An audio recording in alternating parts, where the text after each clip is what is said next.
Tuhin Sinha, national spokesperson of the Bharatiya Janata Party. Smita Prakash needs no introduction. Ratan Sharda, author, analyst, Tehseen Poonawala. With us, Vivek Srivastav, political analyst. Shyama Prasad Mehta, leader of the Congress, completes the panel. Smita Prakash, what do you make of Rahul Gandhi's outreach? This photo that is speaking more than 1,000 words. Was this necessary?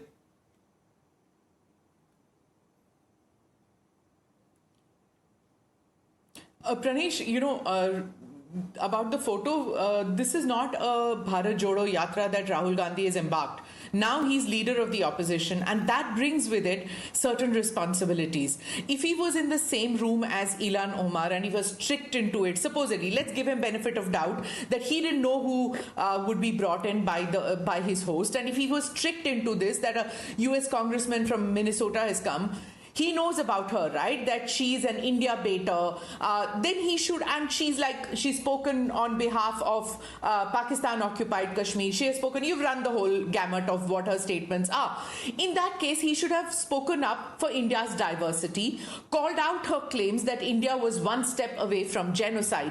The transcript of this meeting has not yet been made available to us. So we really don't know whether he did say anything to defend India or not. And he seems to have been misled or led or whatever. He has this blind faith in Sam Pitroda that whoever Mr. Pitroda agrees to have in the room, he will meet with them. So this woman who visits POK, who speaks the language of the separatist forces, he speaks on that. And look, if he criticizes the BJP or something like that, it is different.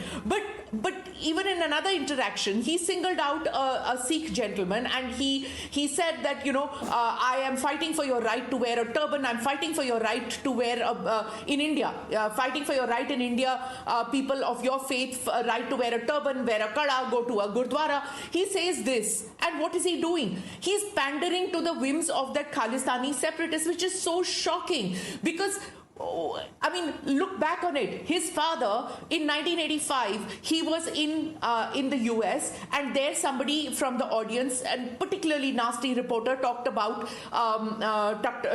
freedom of media in India, and he said that there is no freedom. Even your television is state-owned.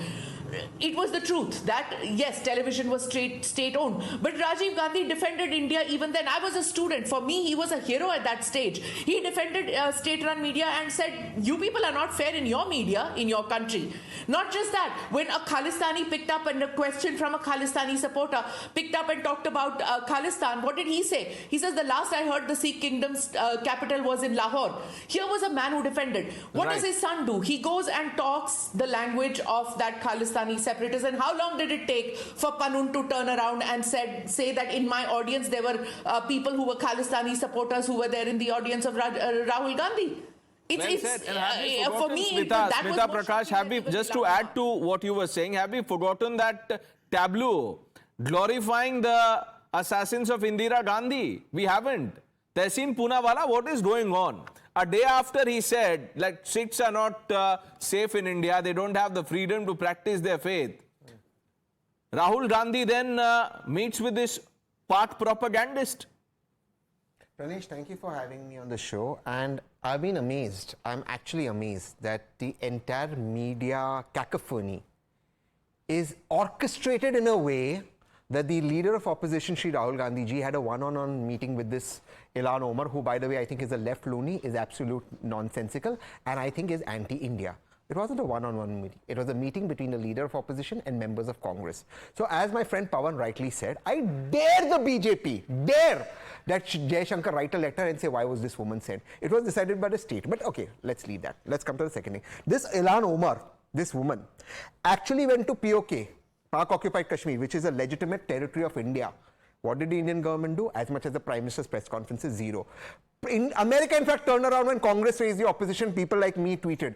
America turned around and said, no, this was a private visit. What did India do? Nothing. They could do nothing to her. This is the Indian government. Now, let's come to the fact. should we indulge with people who are anti-India or people who are against the interests of our country? From Mahatma Gandhi, who indulged with Hitler, to Prime Minister Modi, who went without an invitation, without an agenda to meet Nawaz Sharif. Nobody called Modi anti-national, but he went to Pakistan sovereign territory, to meet Nawaz Sharif. Nobody called him anti-national. He went in India's interest.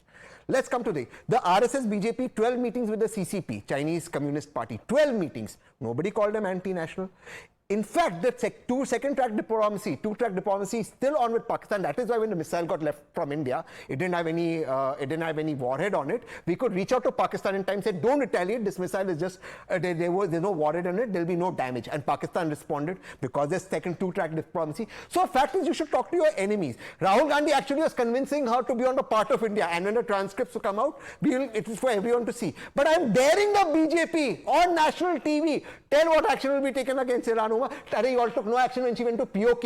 You all could not take action there. The BJP is the last to preach.